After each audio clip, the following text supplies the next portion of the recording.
Yo, yo, yo, yo. This is not the smartest guys in the room. I see Tom. Welcome, Tom. What's up, buddy? I'm feeling good today. I shot out of a cannon, went to a networking event this morning in person, IRL, in real life. I drank 2 sips of coffee today and it already hurt my stomach instantly. What is wrong with me? Why am It hurt your stomach? Yeah, man. I don't know what's going on. I bloat like nobody's business. Everything I eat bloats me. I want to talk about social media. I want to talk about attention, interest media, but Tom, everything, every day, everything bloats me, and my stomach goes woo, and it's like I'm a cartoon. Yeah, I am not at all even remotely an expert in gastrointestinal issues, but I would say maybe talk to a GI doc. Did it all, man. The only thing that doesn't bloat me. I see my friend Jim Ajay's here. The only thing that doesn't bloat me is fried chicken. I'm telling you, it's like I've ruined myself, and now only fried chicken is what will help me through the day. Have you talked to a dietitian? Have I talked to a dietitian? Yeah. No, I had every scope there was. I take some kind of pills. I had a big ulcer a few years ago, and now, ever since then, it's just how it is. Yeah. Okay. Well, yeah, sorry. Hey, this is not the smartest guys in the room. As you can see, by me saying I get bloated by whatever I'm eating, we are not the smartest guys in the room. So we had a plan to talk about, there's this conversation going around right now about social media versus attention interest-based media. So years ago, you'd see The Rock or Charlie D'Amelio wind up with 500 million followers, and then all of a sudden they were selling tequila and selling Dunkin' Donut drinks, and it seems like they're not getting the views on their content as much. And now somebody that has something interesting to say or unique or filmed something weird happening in a neighborhood, even though they had 100 followers, is blowing up. So that's where I wanted to start, Tom, and then let's go down this path. Yeah, absolutely. So I would just to put a pin in how we started the conversation.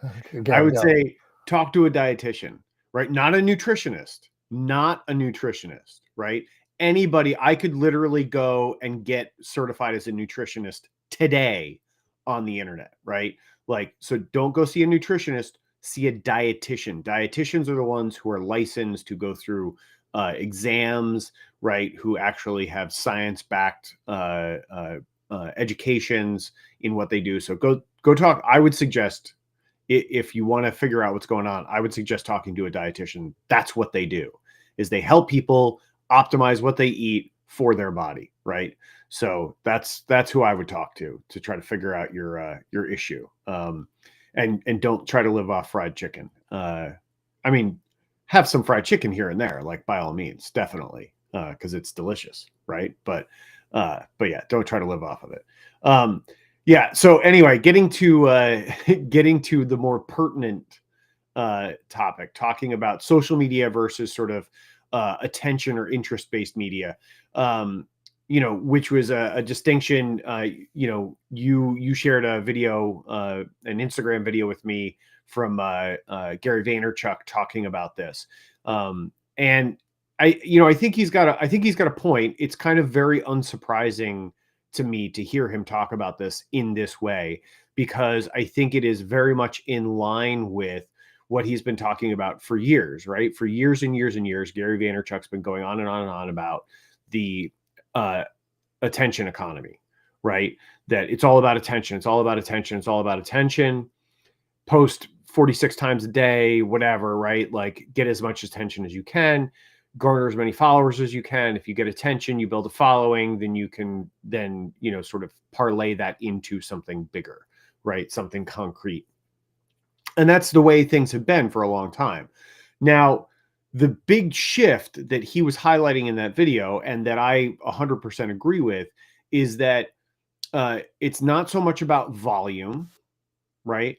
And it's not so much about follower count as it is about interest, right? It's about your audience, what you're providing for them, whether or not they're interested in what you're providing, right? Whether or not they feel that it delivers value to them, right? And this is where it gets very obvious that I agree with this idea that ultimately whoever delivers the best value to their audience is going to gain the audience, right? Is going to gain that attention. And it's one of the reasons why, when you look at, there's a couple of things like in marketing trends, when you look at marketing trends that more and more and more, we're looking at, brands are aligning with micro influencers, they call them, right? People who have like less than 10,000 followers. So you don't need 5 million followers to secure a brand deal anymore. You just need a couple of thousand engaged followers and you can get a brand deal, right? I have a couple of thousand followers on Instagram. I could probably get a brand deal if I really wanted to. So there's opportunity there for micro influencers, because ultimately what it comes down to is it's about the attention that you draw. It's about the value you deliver to your audience and how they interact with your content, that helps you grow. It's not just a numbers game like it used to be. Right. So I think that's what Gary Vee was kind of highlighting in that post. It's something I agree with. At the end of the day, I think the people that deliver the most value win. So it's not about how flashy you are. It's not about who shouts the loudest, right? I've been talking about this recently in my newsletter and in other places. It's not about who's the loudest. It's not about who's the fanciest. It's not about who's the shiniest. It's about who delivers the best value for their audience. That's what really matters. And that's what draws attention. And that's what moves the needle. And that's where social media is moving more and more, because that's where media is moving more and more towards, right? It's more and more being driven by who delivers the best value, whether that's entertainment or education, or escapism or whatever the case may be. Whoever delivers the best value for their audience wins. That's fair, Tom. All right. Tom's take. Okay. Now, can you play that? I wonder if you can play that game. Is it a game? Can you? My belief is that everybody in this room, everybody needs to put out 5 times more content as well, just because even if it's when we say interest, like interest in what Tom does, Brian does, Julie, and you have a brand and you position your brand a certain way.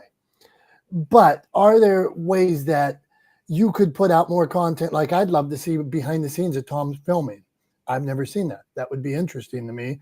And maybe I would follow, or a production meeting of Tom yelling at everybody, or Brian in his van driving to his next speech or something like that. I'd like to see that. And then bringing, okay, that's me. And then maybe if I saw that, I'd be more interested in the other content. So I wonder if Julie posted more videos with her and her little dog that she has, that all of a sudden, if she was talking about media, if people would be more interested. Some people is my point, not everybody. So if you're putting out all these, still based on what you do, but could you put out these pieces of content where Julie's with her dog, where Brian's in his van, where Tom's behind the scenes, where Dominick's on his bike, where Dominick's in this office here?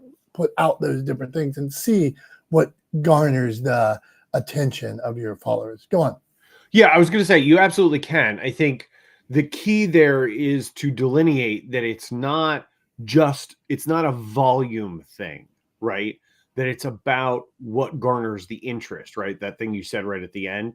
So yeah, absolutely put out that sort of what I would call sort of interstitial content, right?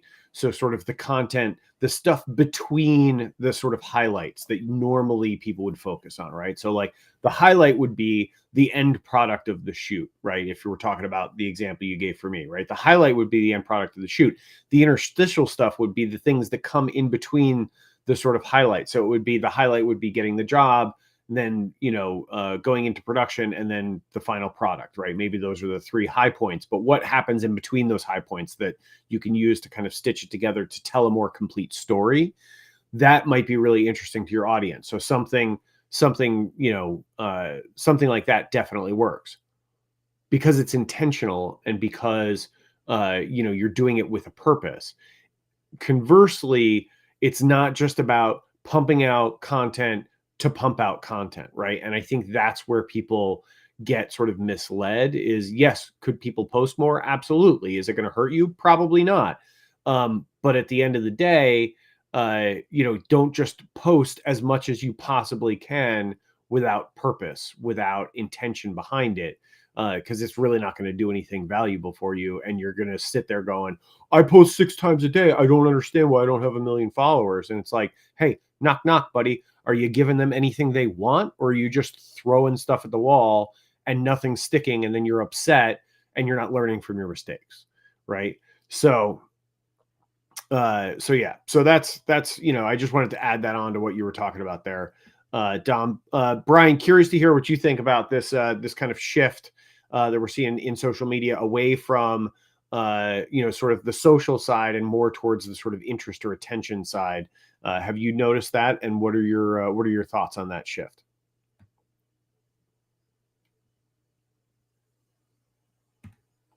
Brian Swift. We lost him. Brian Swift. There he is.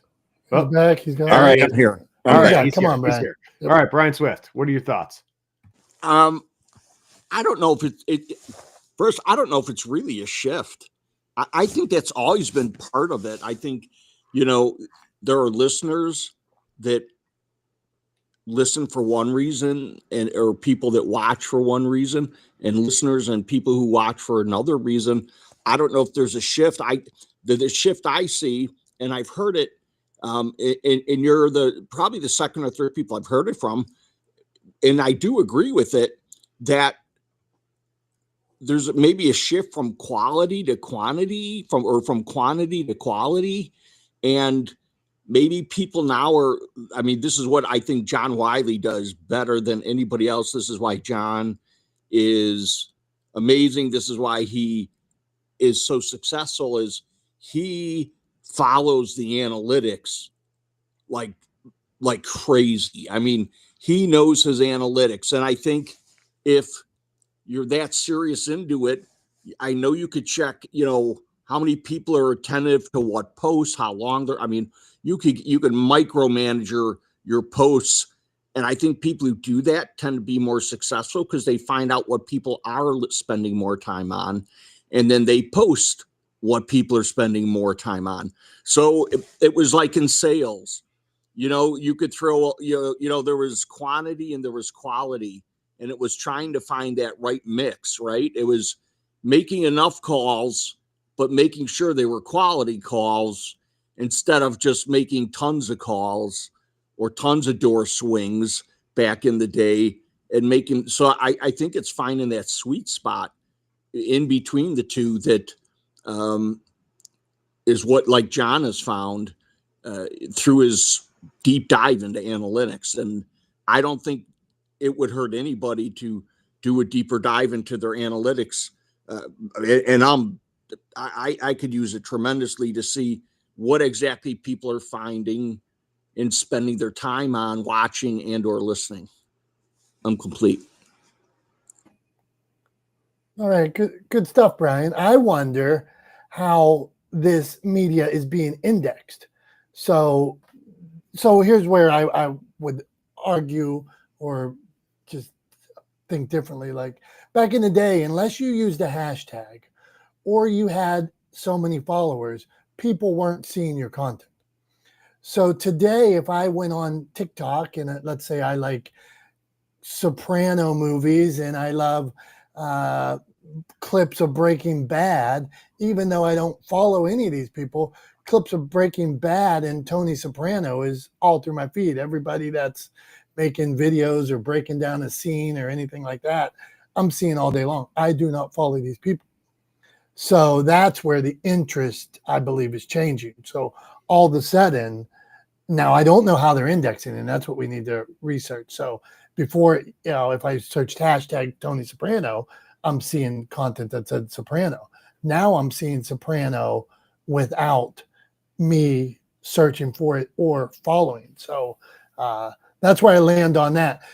I'm going to go back. I'm going to go to Julie Loken. Julie, you're in this world. We talked to Phil Hill yesterday a little bit. Phil Hill's creative. He's doing Amazon. I think they call it a small influencer. How's that work, Julie? So give us a rundown on Phil Hill and then weigh in on that. How do you do that to me? Like I have to look through my notes now. No, UGC. Yeah, UGC. That was what is UGC? I don't remember. User generated content. Oh yeah. User generated content. So Phil Hill, to what Tom was saying, is almost a mic.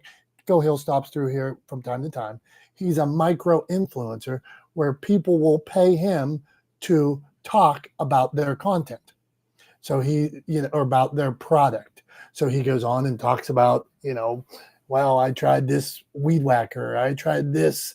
And then people searching for weed whackers might find Phil Hill talking about how he said he was doing one of these steps that the elderly people use that like they sit in front of their chair while they watch TV. Somebody paid him for a whole year to practice using this step and make some videos on it. So Phil Hill doesn't have a ton of followers when he talks about this machine that gets him in shape because he moves his feet up and down. So Julie, weigh in. Come on, I stole your thunder. No, I think that's great. I mean, it's a great strategy. And the reason why I was like, I don't remember. I actually took notes on it yesterday when we were talking to him and I invited him in the room. So maybe he can come in and explain it better. But this is very timely because I got kicked off of LinkedIn. And I reflect on this. I spent a lot of time on that profile, adding all the details, projects, skills, recommendations for years, and it's just gone. So it's making me reflect on the power of social media, number one. Number two, I don't know if anyone noticed except for Dom. He's like, where are you? I'm like, so how important is it to be there on there? Are we being brainwashed? So I had to kind of rethink it. Okay, so I'm trying to get it back up. It was an accident that had happened, but could take months. What are other avenues I can reach out to or utilize that gives me, and maybe it doesn't give me a bang for my buck. And that's what I'm really thinking about. So I just wanted to throw that out there to you wise gentlemen. Okay, Jolie, thank you. So she's saying, does any of it matter? That's a fair point. I mean, I would say it's the combination of many. So what do they say about it is not the last chop that brings down the tree. It's the many chops along the way that knock down the tree. So, and it's important for visibility, right? To create your digital footprint. Absolutely. But what is your conversion rate is your conversion rate worth you all the time you spend on these different platforms? Or are there better places to be putting your time, energy, and creativity into? Right. Fair that, Julie. What say you, Tom? Yeah, I mean, I think so here's the thing is I think it's tough to look at it from a sort of very binary sales perspective, right? Which is kind of like, that's how I would describe what Julie just said at the end there, right? Is a very sort of binary sales perspective. Like, is the time equating to the conversions, right?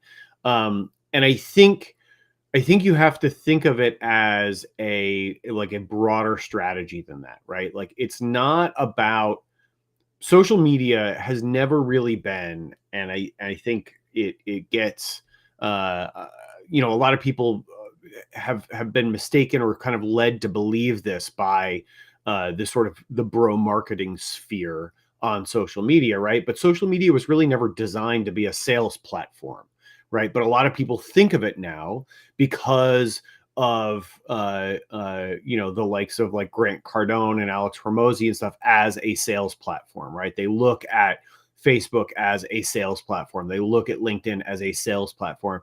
And that's not what it was designed to be, or how it was designed to be used, or how it was designed to be interacted with.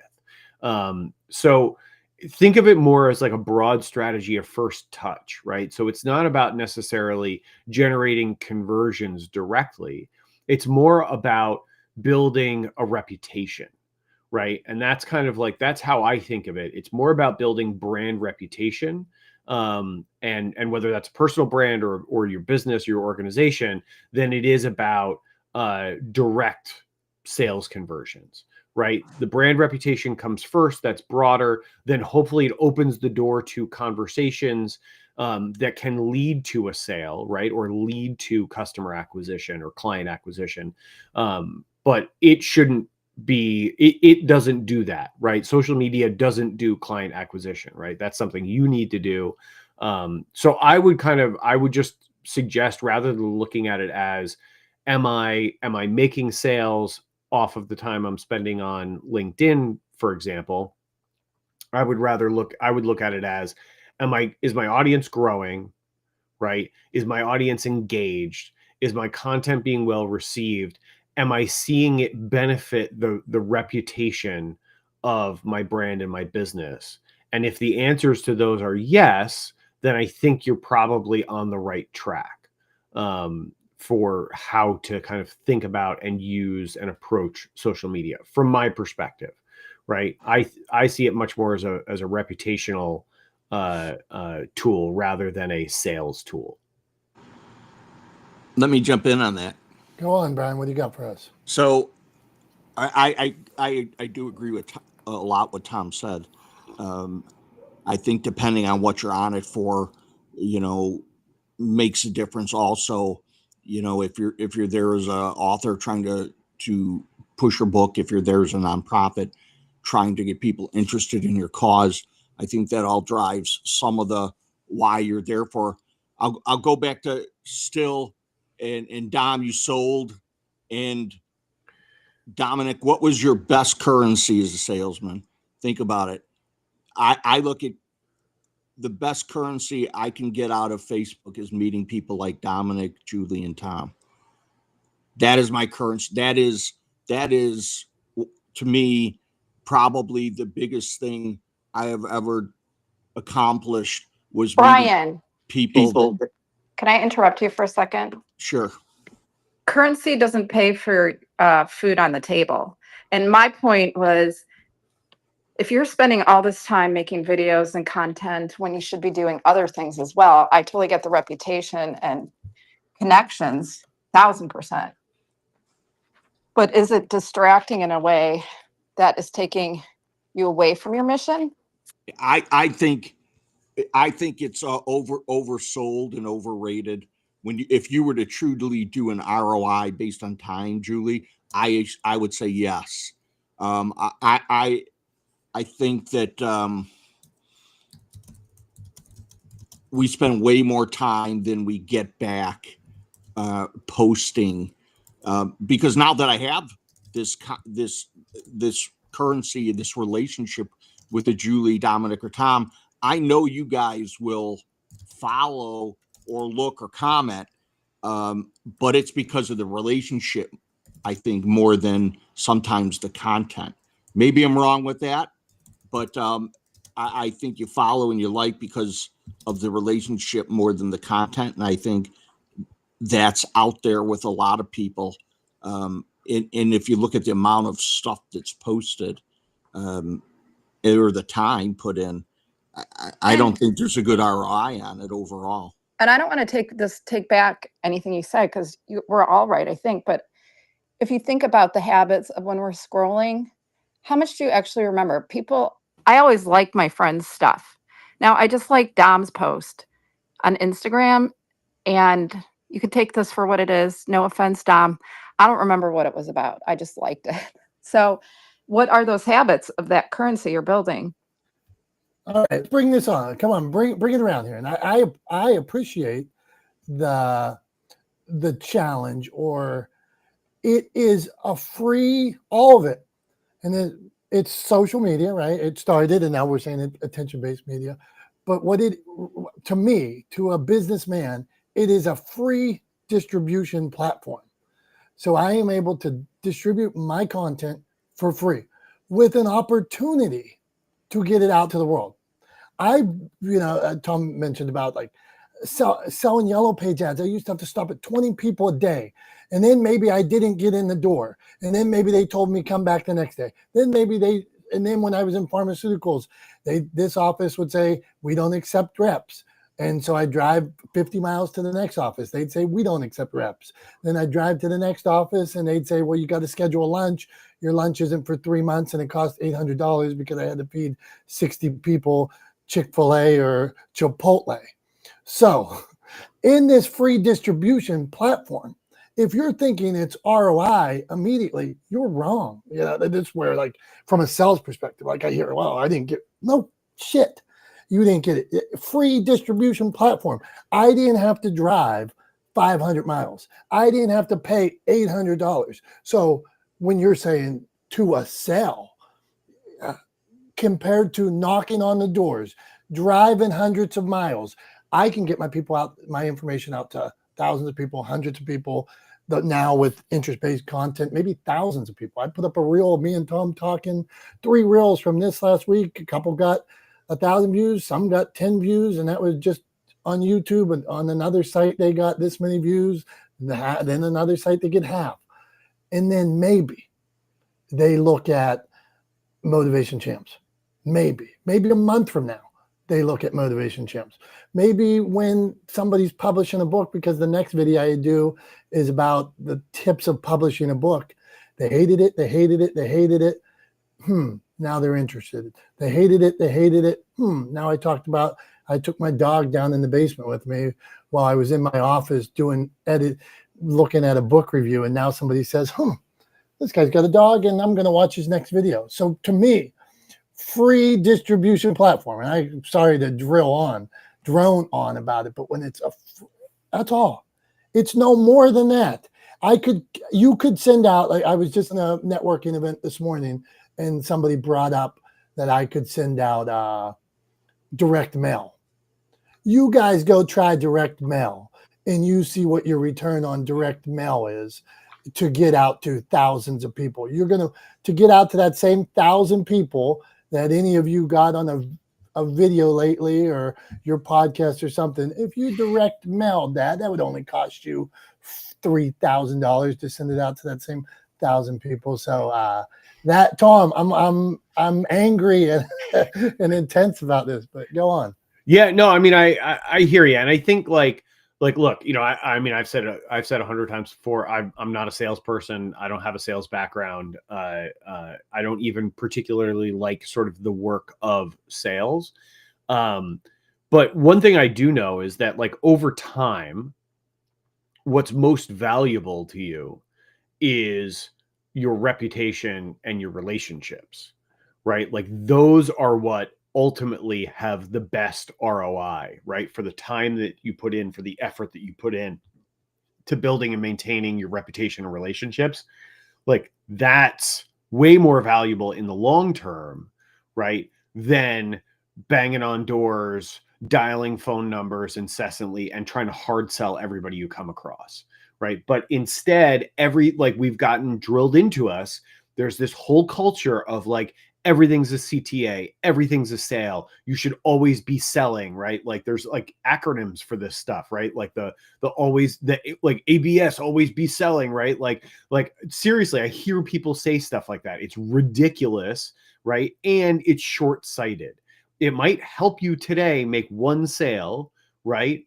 Whereas if you had spent a little bit more time building a relationship, that relationship could have turned into 10 sales down the road, right? So like, ultimately they're much more valuable because they're also less perishable. Those immediate, quick, short sales that don't rely on relationship or reputation are perishable, right? They evaporate quickly. So I think at the end of the day, relationships and and reputation are incredibly valuable and worth putting in the time and the effort and the energy to curate and to build and maintain, especially, at the sacrifice of like one quick sale, right? I will sacrifice one quick sale all day, every day for building a good relationship with somebody, because ultimately that's what's going to sustain me and help me grow my business down the line, right? Like, and I can tell you right now that most of my business, most of the work that I do, most of the income that comes into my business is because of relationships. Like not even close, like probably 99% of it is because of the relationships that I've built over time. So like, it is what it is, right? Like it's just the fact. So anyway, that's all I got for that. I'm going to leave that there. This is not the smartest guys in the room. I'm Tom. I'm here with my buddy Dom and all the rest of you amazing people here with us as well. Thank you for being a part of this community. We appreciate and love you guys very much. And now I think Dom has a topic that he wants me to give a reaction to. So Dom, is it time for your favorite segment? Yeah, it is time for my favorite segment. That is Tom's Thumbs. That's where I ask Tom something from social media, from pop culture, business, and think his thoughts on it, you know. So, Tom, today, and I got to frame this question. So, AI generated videos with people, with puppies, with animals being saved that aren't necessarily real. So, what do you think about creating AI generated videos with animals and puppies and doing spectacular things, standing on edges of cliffs or that aren't real? So I have to kind of like I have to actually tread a bit of a line here. This is a little bit of a challenge for me because on the one hand, I think anybody who knows me, right, or knows what I do, right, maybe doesn't know me, but just knows what I do, knows that I own a video production company, that my background's in television, that I've worked in production my whole professional life, would jump to the conclusion immediately that my reaction would be thumbs down to all AI generated video. And the truth of that is, it's not. I don't think AI generated video is inherently bad. I think you can use it in ways that can be good and useful and beneficial for projects and production. The thing that gets a huge thumbs down from me, a massive thumbs down, is AI generated video that is not labeled or identified as such that people are trying to pass off as real. That is a huge problem, and one that I think absolutely needs to be dealt with yesterday, right? Because there is an insane amount of AI generated content online, still imagery, text, video, right? More and more every day that's online, that's on social media, right? On the platforms that we're talking about today, that is specifically designed to mislead, manipulate the thoughts of and the emotions of and the thinking of people, to trick them into giving away personal information, to be used as part of scams and phishing schemes, to defraud people, right? There's a huge problem with the way AI generated content is being used malevolently online. And I think that needs to be dealt with. And I think it gets a, I mean, I don't think it needs to be dealt with, and it gets a huge thumbs down from me. So if you're creating AI generated video content and trying to pass it off as real, you get a huge thumbs down. Your content gets a huge thumbs down.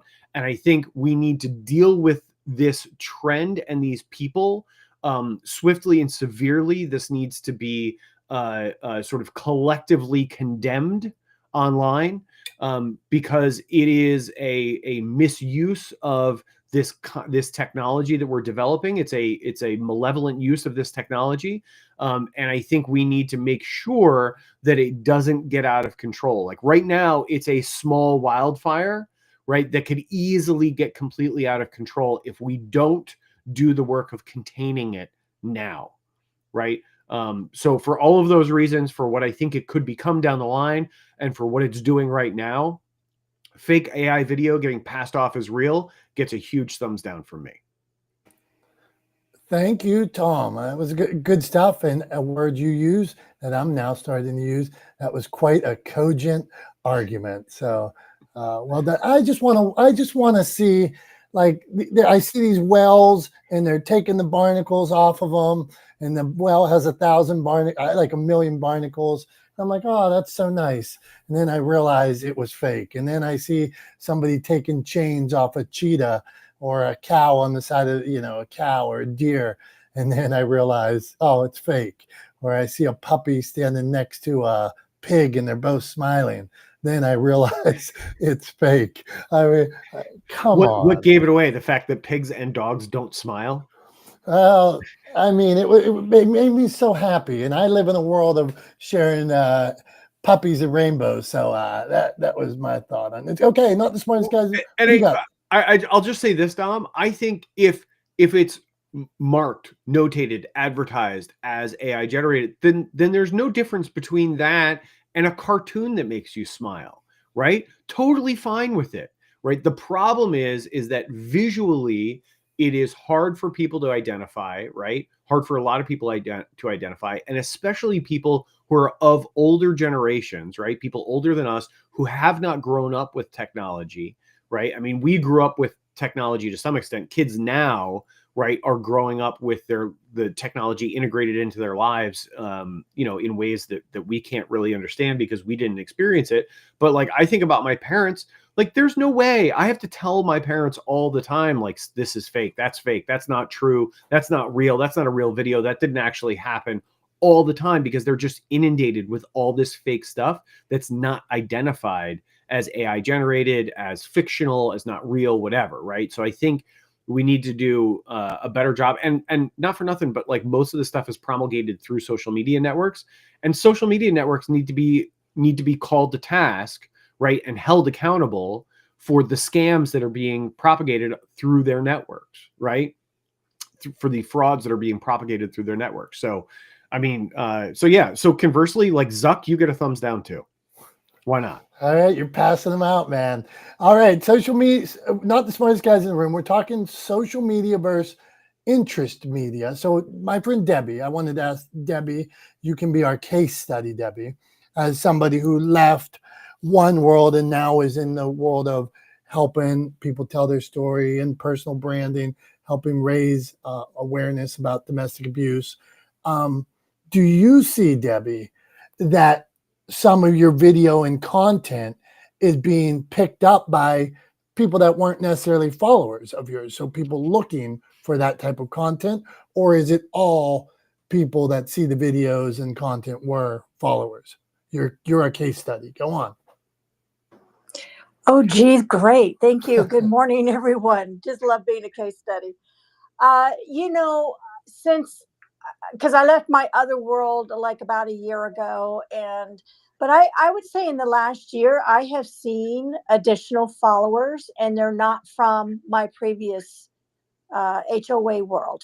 So I'm hopeful that the content that I'm putting out there is resonating, that people are, see it and are supporting it. So yes, for instance, my Pinterest is all of a sudden, growing. And that's primarily content from the coaching world that I'm in now. So it's like with everything else, it's my motto is slow and steady wins the race. So I just keep posting out there. I show up consistently, and I think that's a big thing.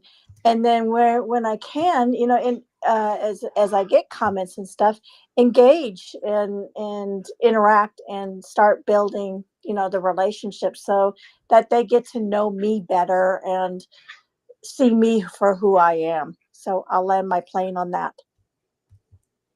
Well done, Debbie. Thank you for sharing. And I will say, Debbie is consistent as heck, man. You'll see the content comes out, the stories come out. I know the message, I know the brand. She tweaks it, tries something new, but she is out there. So, and like you said, Debbie admitted here that she just jumped into this world. She left the HOA world, right, Debbie? That was the world before? Correct.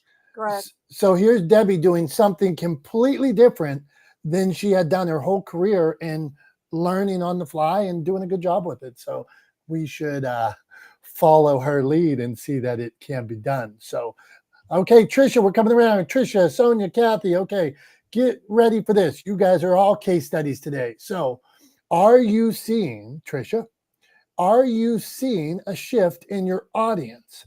Is it a one-by-one thing? Are you seeing comments? Is it, well, these people were my friends in high school? Or is it, I'm getting some new followers because I put out this piece of content or this piece of content. I'm getting some different types of engagement. Go on. So Dom, funny you ask. So I have a account that's my own personal account that I do find that I have new followers on because of the people that I hang around with on a regular basis here on Clubhouse. And then I have another account that's a faceless account that has many, many more followers. And I think it's because of the content that I put out. It's just a health and wellness space, but I provide content on there that I'm just the people don't know who it is. It's just a account that offers information about wellness. And yeah, I don't think they really care who it is so much that's offering the content. It's just content that they're interested in. So, and that has many more followers, many more followers. So that's just what I have to offer. Trisha, thank you for sharing that. Tom, you got thoughts on that? No, I think I appreciate it. You know, it's interesting. It is just interesting to hear from other people what their experiences are, and how they're seeing people interact with their accounts online. So yeah, I just interesting to hear. Hey, I want to point that out. I have the most hate I get recently. There's one guy that I noticed it like a couple months ago, and got a comment. He was like, "This is the dumbest shit. I hate everything. Why the F would I care about this?" And I'm like, oh, so I look and I'm like, this guy doesn't follow me. This, because I would like mute him or block him or something. So then just the other day, I posted something and he's like, again, this is the stupidest, dumbest. I mean, he went on, get off my feed. And I'm like, so either he's secretly looking at motivation and inspiration and doesn't want to admit it to himself, or like his wife or kid or somebody has his phone as well, and now it's feeding into his social content.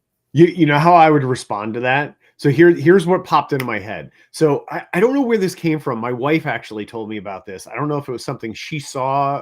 I think it was something she saw somewhere. Somebody did, or somebody was talking about it. That whenever like they have a sort of like road rage inducing incident when they're driving, right? Whenever they would typically like flip somebody off or yell at someone or curse them out or whatever for doing something on the road, what they have decided or resorted to doing instead is giving them a like full-throated thumbs up, right? So like literally like a good job, like one of those kind of things, like double thumbs up, like great job, right? Sort of like a sarcastic thumbs up. So like my response to that guy would be like, thank you so much for being here. We appreciate you. Right. So he's like, this is the dumbest shit I've ever seen. And your response should be, thank you so much for being here. We appreciate you. Right. Just like drown him in kindness, like overwhelm him with positivity. Right. He's throwing negative stuff. What he wants and what people want when they do that is they want you to fight back. Right. They want you to sort of to reflect or mirror their sort of energy, their angst, their anger, their frustration, whatever back. And when you do the opposite, it throws them off. They don't know what to do about it. It's really entertaining. I've gotten some really strange looks from people giving them a sarcastic thumbs up when they, cut me off or do something stupid in traffic. So anyway, that's what I would say is like, do the opposite. Overwhelm them with the opposite energy that they're giving you. And it probably will be entertaining, at least to me. maybe to you, probably not to him, but Hey, you know, I'm going to go back because you got, when I first posted the reels from a Tom's Thumbs where we talked about Taylor Swift and Taylor Swift's relationship with Kelsey, I think that's what it was. Man, did you get some hate on social media. They were like, what's this idiot talking about this now? It's not football season. Why is he so angry? Yeah, they did. Well, I not said I gave it a thumbs up. Hey, they didn't like you, man. I'm gonna go find the comment. I was angry about people getting angry about it. Like I was saying they're idiots. So maybe that's why they got upset, because they were like, hey, he's calling me an idiot because I got mad because that girl is supporting her boyfriend. What a jerk. Right? Hey, Like, case study, Tom. Weren't you just supposed to say thank you? Isn't that what you advised us? Well, I mean, yeah. Well, but I mean, I don't know. I don't remember those comments, so I have no idea. Like, you know, in the moment right now, I'm going to go ahead and imitate them and double down on them being idiots. But that's just. But also, I'll do it with a smile on my face and have fun doing it. So I don't know. Okay, fair enough. Let's roll. We got Sonia and Kathy. We're going to talk to. Maybe we do a little show and tell. I might let you have a show and tell. Okay, Sonia. You're doing a lot of work with Autism Speaks, autism awareness. Are you seeing new followers and engagement based on subject matter rather than it being the people that you went to college with or high school or worked with over the years? I definitely have seen some more, definitely seen more followers because of that, for sure. Different therapists, different people in the autism community. Some people actually, I just follow a lot of I've also found different people to follow as well through that. Okay, good work. Keep up the good work, Sonia. Sonia was in the Wall Street Journal recently. She's blowing up out there. So on all kinds of TV shows. So again, somebody that started to share their story, entered a new world, and now is impacting a lot of lives. So keep up the good work. Okay, so I see these little things. So anybody that doesn't know, on one side we're on Clubhouse, the other side we stream, but I look at a little board with people. And Kathy, you're up next, but you should have been up before, but you came and left. So sometimes the names scroll around if people wonder why I jump to one person or the next. That's just how I do it. I think I'm going in a line, but my line might look different than yours. Don't hold it against me. So Kathy, what say you on the subject?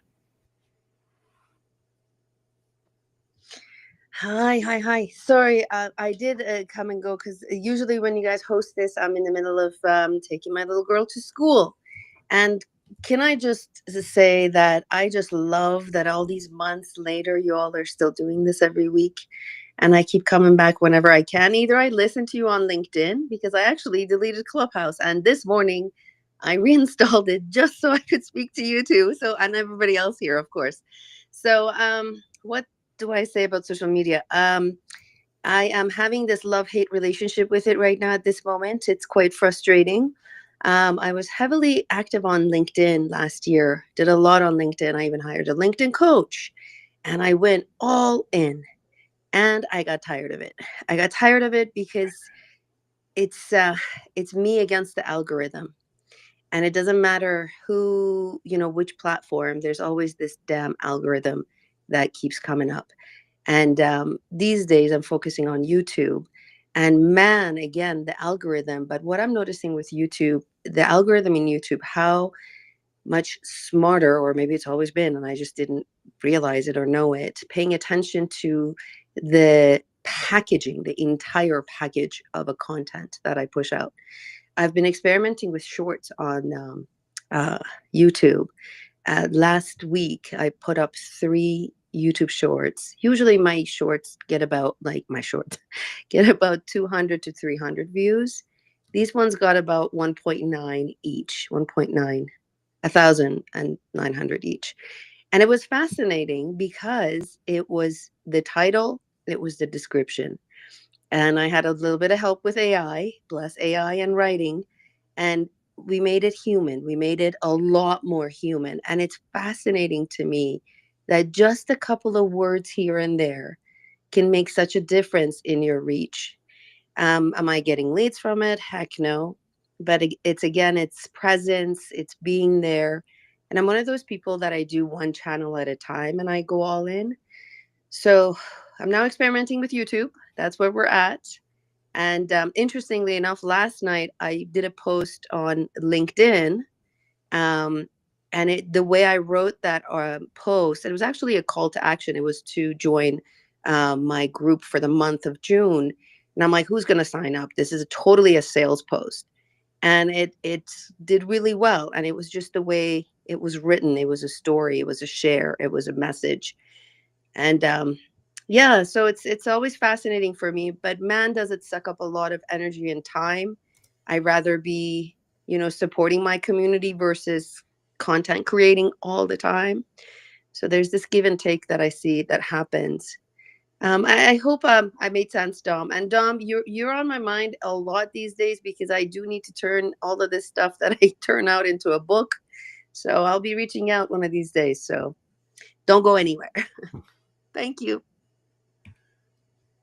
Thanks, Kathy. Yeah, I think to some of your concerns there that you were sharing about, the time spent creating content, and the different platforms, my thinking on that is I would work to systematize my content production, right? So rather than sort of doing a piece of content at a time, how can you make a thing that you can then repackage and repurpose into a bunch of pieces of content over time, rather than doing each piece of content as an individual thing, right? So that'll do a bunch of things for you, besides sort of making it more efficient and saving time. It'll also mean that your content will be more consistent, both in terms of when you share it, but also in terms of what you put out, right? From a messaging perspective, it'll be more consistent, because if your content is, if you've got a week's worth of content coming from one source, right, that you've repackaged and repurposed, well, the messaging across all of that content is going to be very consistent because it's all from the same source, right? It's all drawing from the same well, so to speak, right? So the water's going to taste the same through the whole week, right? Because it came out of the same well at the same time, right? So that consistency in messaging will help. And then the other thing I would say too is, I get that you're, like, from a strategic perspective, focusing on one platform at a time. The thing I would encourage you to do is go ahead and just share stuff on your other platforms as well. So, like, you might be creating shorts specifically for YouTube to try to maximize the impact on YouTube, but, like, share those on Instagram, share them on Facebook, share them on LinkedIn, share them across all of your platforms as well, right? Don't only share stuff on one platform at a time because that's the platform you're focused on. Share it everywhere, right? Like, the broader a net you can cast when it comes to that kind of stuff, I think the better off you are, especially when you're thinking of it from a brand reputation perspective, right? From a footprint perspective. Bigger footprints are easier to see than smaller footprints, right? So, like, if you're across a whole bunch of different platforms, then you're going to be easier to spot online, right? And so I would suggest that as well. Now we're coming up. We're at 10:25 here. We got two quick things to do before we wrap out. We've been around the horn here, so to speak. Everybody up on stage has gotten a chance to talk. And we appreciate all of you for giving your insights and your thoughts on the topic we're talking about today. But before we get into the wrap up, we have a penultimate event or segment, so to speak, and that is Dom's show and tell. So, Dom, what are you showing and telling us about this week? Thank you, Tom. And part of the show and tell is to get you all over to the live stream, or YouTube or wherever. You got to check it out from time to time, see what we're doing. You don't just get to listen if you're not watching us right now. So, okay, so here it is. I live in Pittsburgh. I am proud of my Steelers. You hear me talk about the Steelers. I love them so much. But something we also have in Pittsburgh is the Pittsburgh Pirates. And they have been bad since 1993. And it is crushing. I just want to go to a game. I want to have fun. So today I am going to share my Andrew McCutchen doll. It looks like a voodoo doll. Andrew McCutchen left the Pirates for a while, and then he came back. He is one of our best players, but he's consistent, even though we've been bad all these years. Andrew McCutchen is consistent. He shows up every day. He plays his best. Even though he's aging, he's consistent. So you know what I've decided? I wasn't always the biggest fan, but I'm walking down the steps today thinking about Andrew McCutchen, and now I think he's one of my favorites. It's the consistency that I love. So here's my little Andrew McCutchen. You see, he used to have like cornrows or long hair in the back. So this is my Andrew McCutchen doll. That's what I got for you, Tom. So you said, I just want to clarify something. So you said, even though we've been bad for a long time, he's consistent. Is he consistently bad? Is that what you're? No. Well, that's true. No, the Pirates as a team, they don't have a lot of money. They stink for a lot of reasons. They flew a flag over. Somebody flew a plane over the stadium on day one, trying to get with a banner that said for the owner to sell the team. We don't spend a lot of our money, but McCutchen, even though he's old, he does his best. So he's not great, but he's not bad. And somehow in late career, he's as good as he's ever been. So come on, don't you doubt Andrew McCutchen. Okay. I was just clarifying. I was just trying to clarify because I wasn't sure based on what you were saying, if you were saying he was consistently consistent in that he always shows up, or consistent in that he's bad every time he shows up. No, he's not great. He's consistent. He's good. He's solid. He's somebody you'd want on your squad. Gotcha. Okay. Well, I think that's great. And I think, obviously, you're a Pittsburgher at heart, and, grew up right outside of Pittsburgh and have been there, your whole life, and, are a diehard fan of Pittsburgh's home teams. And I appreciate that you're a fan of the Pirates, even though it has been a tough team to be a fan of for, going on 30 or over 30 years, right? You said 93 was the last good season you guys had? Yeah, they won a championship in 79, so I was just in diapers, and I'm hoping in my lifetime that I see one where I won't be in diapers for. Either way, I mean, elderly, I could maybe go that way again, but I'm hoping before that they win a championship. Was that a pennant win or a series win? 79 was World Series. Oh, okay. I don't know. Come on, then in the 90s, we made it, we didn't get the whole way, and I was crushed, and so my childhood was ripped away from me, but let's not get me into that. That was the summer you lost your innocence. Yeah. Okay. For all you, if there's any Pittsburghers listening, Sid Bream stole my childhood. Sid Bream left Pittsburgh, went to Atlanta, and they beat us in Game 7 when slow Sid Bream rounded third base, slid into home, and instead of us going to the World Series, it secured 30 straight losing seasons. So Sid Bream stole my youth. All right. Well, I'm not sure I fully understand that. I've been cranky all day, Tom. So I was cranky about fake AI. I was cranky about social media. So go on, and sales. Go on. No, all good. I mean, you know what time it is? It's time for you to wrap it up. I know. I was about to do that until you interrupted me twice. Well, you deserve a proper lead-in. Okay. It is time. It's that time of the show when Tom Langan from Talex Media closes it out with his wrap-up.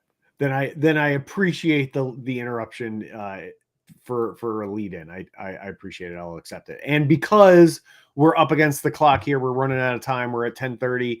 We've been live for 59 minutes and 47 seconds now. So here we go. I'm going to wrap it up super quick. I agree that more and more social media is shifting away from purely social, right? Your followers, those folks seeing your content, and shifting more towards your content being targeted towards people who may find it interesting or who will find other content similar to yours interesting. that is really the big difference. And so my advice, my thought is, do everything you can to deliver the maximum amount of value through your content you can for your audience. Do it across platform, do it everywhere you have the option to do it. Don't limit yourself to one platform. Use as many of the platforms as you can reasonably to create content that delivers value, that stacks value for your audience. And if you do that, I think over time, not only will you grow a dedicated following, but also you'll create an engaged audience. You'll build and improve your brand reputation. That work will ultimately translate into building relationships, and eventually those relationships will lead to increased sales and work and client acquisition for your business and your brand. So that's what I would say to wrap things up today. I'll keep it short and sweet and leave it there. I just want to thank everybody for being here with us in Not the Smartest Guys in the Room. For Dom, I'm Tom. We appreciate you guys. We love you guys. You're the reason we show up every Wednesday here at 9:30 a.m. Eastern time. And you make sure every week that we are not the smartest guys in the room. So thanks for being here with us again. We appreciate it. We couldn't do it and wouldn't do it without you. And until next Wednesday at 9:30 a.m., we hope you have a great rest of your week and a great weekend. We love you. Bye-bye.